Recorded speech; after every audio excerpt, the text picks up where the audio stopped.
E aí pessoal, tudo bem? Estamos aqui para o sexto Histórias do Brasileirão. Sim, e essa sexta rodada da Série A, que terá jogos neste final de semana, é super especial.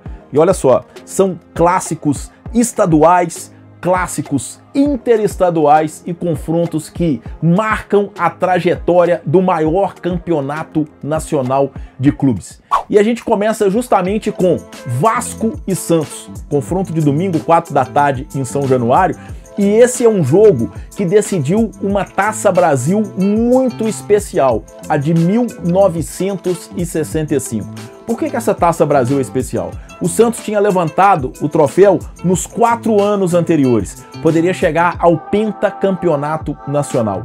O Vasco tentava a primeira taça para um clube do Rio de Janeiro. Sim, o Bahia tinha vencido a primeira edição, depois o Palmeiras, depois o Santos tetracampeão. Quer dizer, o futebol do Rio de Janeiro, que formava com São Paulo o chamado eixo, ainda não tinha conquistado a Taça Brasil. Foram 2 jogos e aí, logo de cara, ficou evidenciada a superioridade santista. Sim, vocês imaginam numa decisão nacional um time fazer 5-1 no outro. E isso aconteceu. 1º de dezembro de 65, eles jogaram no Pacaembu, tá? Com a arbitragem de Romualdo Arpe Filho, e o Santos fez 5-1 no Vasco.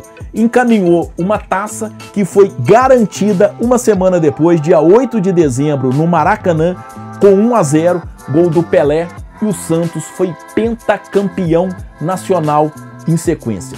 Esse confronto tem outra história que é muito interessante também, mas aí a gente já pula para a era dos pontos corridos que foi iniciada em 2003 no Campeonato Brasileiro. Eu estou procurando aqui no almanaque do Santos para poder dar mais detalhes para vocês, mas de toda forma o que aconteceu? Campeonato Brasileiro de 2004, tá? O Santos brigando ali pelo título com o Atlético do Paraná, e na última rodada o que a gente teve? Um Santos e Vasco no Benedito Teixeira em São José do Rio Preto, no interior de São Paulo. O Santos precisava ganhar e venceu por 2-1 o Vasco num jogo muito especial. Por quê? A mãe do Robinho, atacante, destaque daquele time do Santos, tinha sido sequestrada na reta final do Brasileirão, ali no retorno da competição. Ele ficou de fora de algumas partidas e o Robinho, ele integra o time do Santos nessa decisão contra o Vasco. Era a última rodada. O Santos precisava vencer o Vasco para ser campeão brasileiro, a segunda taça da era dos pontos corridos. O Santos vence por 2-1 lá em São José do Rio Preto, com gols do Elano e do Ricardinho, e conquista o Campeonato Brasileiro sob o comando do Vanderlei Luxemburgo. Nesse domingo a gente vai ter a reedição desse grande clássico entre Vasco e Santos em São Januário, e os vascaínos esperam levar vantagem sobre o Santos, que em 2 confrontos históricos pelo Brasileirão saíram vencedores. Pessoal, agora é hora de um confronto que decidiu o Campeonato Brasileiro de 1990, que é sem dúvida nenhuma um dos mais espetaculares da história do Brasileirão. Nós tivemos na final nada mais, nada menos que o clássico Corinthians e São Paulo na decisão do título. E é interessante a gente dizer porque ainda não existia a unificação de títulos, tá? Mas de toda forma, o Santos já tinha vencido Taça Brasil, foi pentacampeão, já tinha vencido o torneio Roberto Gomes Pedrosa, ou Taça de Prata, que também era uma competição nacional. O Palmeiras também tinha vencido os 2 torneios, já tinha vencido o Brasileirão 72 e 73. O São Paulo já tinha sido campeão brasileiro em 77, já tinha levantado a taça em 1986, e aí a gente tem essa final entre o São Paulo de Tele Santana e o Corinthians de Nelsinho Batista, treinador que tinha se destacado pouco antes no Novo Horizontino, naquela famosa final caipira contra o Bragantino do Vanderlei Luxemburgo. Aí o que acontece? São Paulo do Tele Santana, claro, era um time que tinha uma técnica mais apurada, mas de toda forma o Corinthians fez uma campanha de reação no Brasileirão de 1990 espetacular, liderado pelo craque Neto. Neto só não fez chover naquele campeonato brasileiro.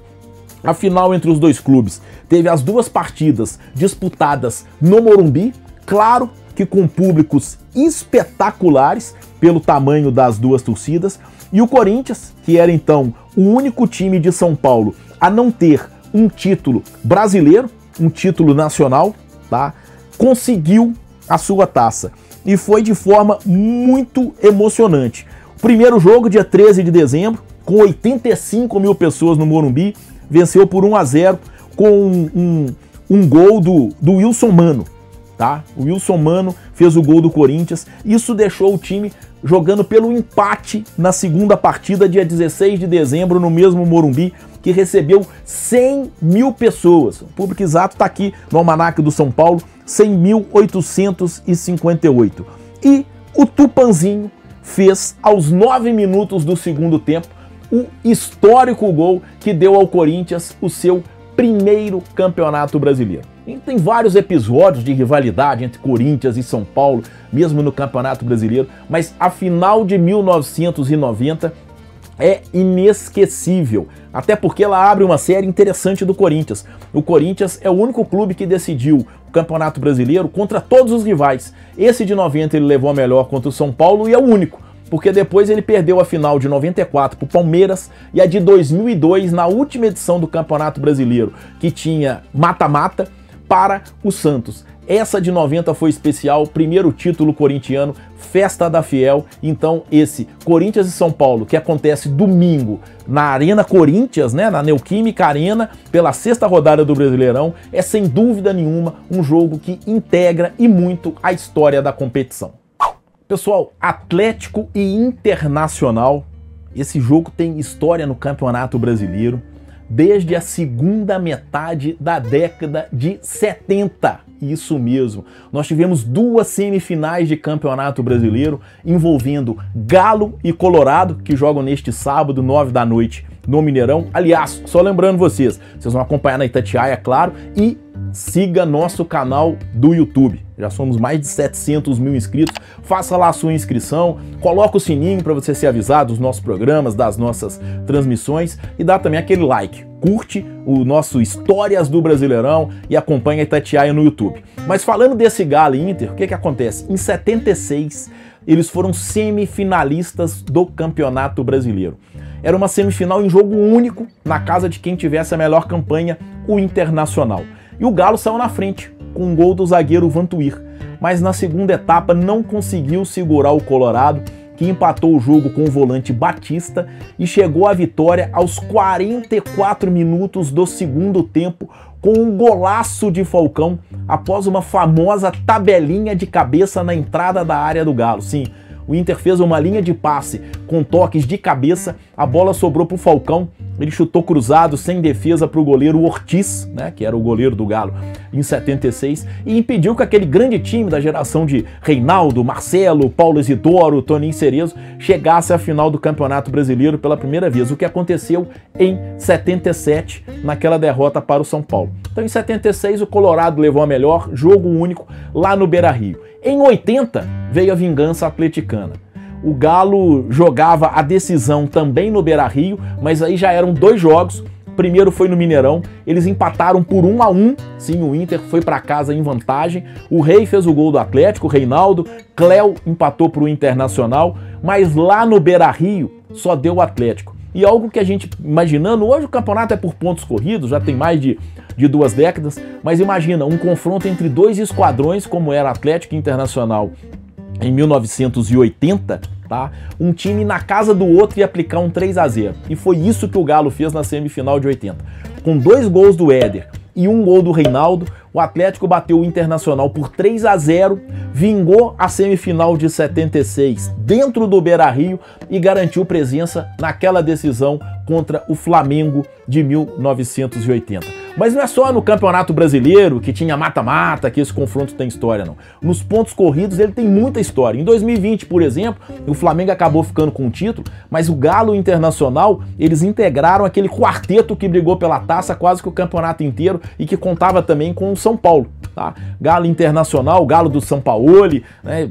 Brigaram pela taça o campeonato inteiro. O Inter teve chance até a última rodada, mas de toda forma foi acesa novamente a rivalidade. E em 2021, que o Galo chegou à taça, ao bicampeonato, um jogo chave daquela campanha foi contra o Internacional. O Galo tinha sido eliminado da Libertadores na semifinal pelo Palmeiras por causa do gol marcado fora de casa. O Galo foi eliminado de forma invicta da Libertadores. Tá? Aí o jogo seguinte era o Internacional no Mineirão, um jogo duríssimo, um sábado à noite, como acontece agora, muita chuva na capital mineira, campo pesado, o Galo ainda sentindo o psicológico, né? Tinha sido eliminado pelo Palmeiras, invicto numa Copa Libertadores, que é muito desejada pelo atleticano.